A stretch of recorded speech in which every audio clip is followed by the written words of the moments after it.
Londonistan, the multicultural circus that never packs up. Londonistan is like the world's biggest, most chaotic circus, except instead of clowns and acrobats, you've got 9 million people from every corner of the globe trying to share the same tiny tent. And let me tell you, sometimes the acts don't quite sync up. It's like trying to mix a curry, a Sunday roast, and a full English breakfast in one pot. Sometimes it's delicious, sometimes it's just a hot mess. Let's talk about London's population shuffle, because if you thought the tube was crowded before, wait until you hear about the latest migration stats. Every year, it feels like the city gets a fresh shipment of new neighbors from every corner of the globe, and honestly, if you stand still long enough in Trafalgar Square, you'll hear more languages than at the United Nations on karaoke night. So, how many people are actually coming in? Well, brace yourself. Net international migration to London hit a record 154,000 in the year ending mid-2023. That's not just a few extra folks at the pub. That's basically the entire population of Oxford deciding, you know what sounds fun? Paying £8 for a pint and living in a shoebox. And while London used to hog almost half of the UK's net migration, it's now down to about a quarter. But don't worry, that's still enough to make the rush hour feel like a mosh pit at Glastonbury. Where are these new Londoners coming from? Pretty much everywhere. According to the latest census, nearly 100 countries have at least 5,000 of their citizens living here. The biggest non-UK born group is from India, over 320,000, followed by Romania, Poland, Nigeria, Pakistan, Bangladesh, and a constellation of others. If you're playing Spot the Accent on the bus, you'll need bingo cards the size of Hyde Park. And let's not forget the refugees and asylum seekers. While the actual numbers are small compared to overall migration and often dictated by government policies, not personal preference, they still make headlines and stir up the classic British pastime of complaining about the weather, the government, and now the number of people in the queue at Greg's. Hotel California for asylum seekers, cardboard boxes for heroes.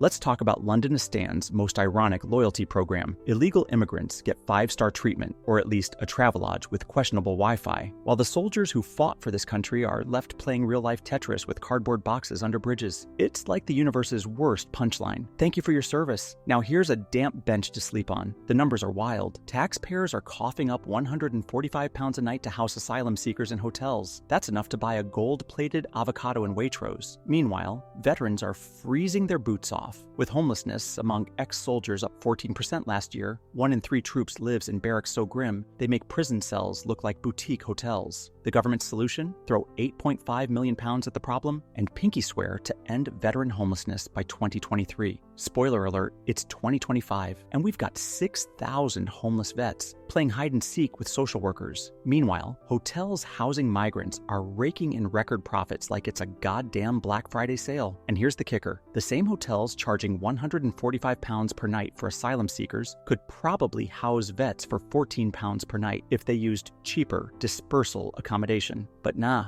let's keep the heroes in doorway suites and the migrants in premier inns with complimentary breakfast. Priorities, right? The cherry on top? Labor promised to scrap asylum hotels as fast as possible. 9 months later, we've got 8,000 more migrants in them, costing £5.5 million a day. At this rate, we'll need to invent a new word for hypocrisy. Maybe hotelflation? The cost of living is astronomical. London is so expensive that even Jeff Bezos might think twice about buying property here. Rent prices are absurd. If you're lucky enough to find a flat for under £1,500 a month, congratulations. You've either found a broom closet or a place that requires you to share a bathroom with 6 strangers who don't believe in cleaning products. And don't even get me started on council tax. What am I paying for? The privilege of having my bins collected once a fortnight? Groceries are another nightmare. A single avocado can cost you upwards of £2. Want a full grocery haul? That'll be your entire paycheck. Thank you very much. Eating out? Forget it. Even a mediocre meal at a chain restaurant will set you back £20 per person before drinks. And speaking of drinks, if you fancy a night out, prepare to remortgage your non-existent house because cocktails in central London cost more than my monthly phone bill. The housing crisis. Finding a place to live in London is like playing Russian roulette with your sanity. First, there's the sheer competition. Every flat viewing feels like an open audition for Survivor London Edition. You're up against 50 other desperate people who are all willing to pay over asking price for a flat that hasn't been renovated since the Blitz. And don't think landlords are going to make it easy for you. They'll demand references from your last 3 employers, proof of income from the past decade, and probably a blood sample just to consider your application. And what do you get for all this effort? Damp walls, creaky floors, and windows that let in more cold air than they keep out. If you're really lucky, you might even score some black mold as a free bonus feature. And let's not forget about the so-called luxury apartments popping up everywhere. Tiny glass boxes with no character that cost more than most people earn in a year. They're marketed as modern living, but really they're just overpriced hamster cages for humans. Then there's the homelessness crisis, because while some people are paying £2 million for a penthouse overlooking Hyde Park, others can't even afford a roof over their heads. It's heartbreaking and infuriating all at once. So yeah, housing in London is less home sweet home and more home sweet nightmare. Good luck finding somewhere decent to live without selling your soul, or at least your kidneys.